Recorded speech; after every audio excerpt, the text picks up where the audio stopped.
Continue start. జునమ్మా story time. Tenali రామకృష్ణుడు దొంగలించిన ఉంగరం.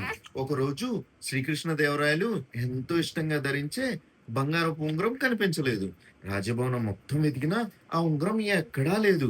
రాజు వెంటనే సభలో ఉన్న వాళ్ళందరినీ పిలిచి, ఈ ఉంగరాన్ని ఎవరు తీసుకున్నారో నిజం చెప్పండి, ఒప్పుకుంటే శిక్ష తగ్గిస్తాను, లేకపోతే కఠినంగా శిక్షిస్తానని చెప్పాడు.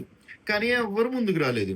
అప్పుడు రాజు తెనాలి వారిని పిలిచి దొంగని ఎలా అయినా కనిపెట్టమని ఆదేశించాడు.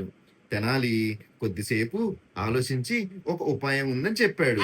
సభలో ఉన్న ప్రతి ఒక్కరికి ఒక కర్ర ఇచ్చి, ఇవి మంత్రి ఇచ్చిన కర్రలు, ఈ రాత్రి ఇవన్నీ మీ దగ్గరే ఉంచుకోండి, ఎవరైతే దొంగలించారో వారిది ఆ కర్ర ఒక అంగళం పెరుగుతుంది అని చెప్పాడు. దొంగ చాలా భయపడి, నా కర్ర పొడవుగా పెరిగితే నేను తిరిగిపోతాను అని అనుకున్నాడు. అందుకే రాత్రికి రాత్రి తన కర్రను ఒక అంగుళం కత్తిరించాడు. మరుసటి రోజు దొంగలందరూ కర్రను తీసుకుని సభకు వచ్చారు.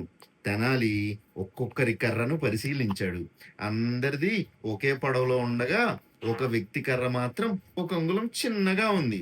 తెనాలి వెంటనే ఇతడే దొంగ అని చెప్పాడు. దొంగ కూడా భయపడి తను చేసిన తప్పుకొని ఒప్పుకున్నాడు. అలా రాజుగారి ఉంగరం దొరికేసింది.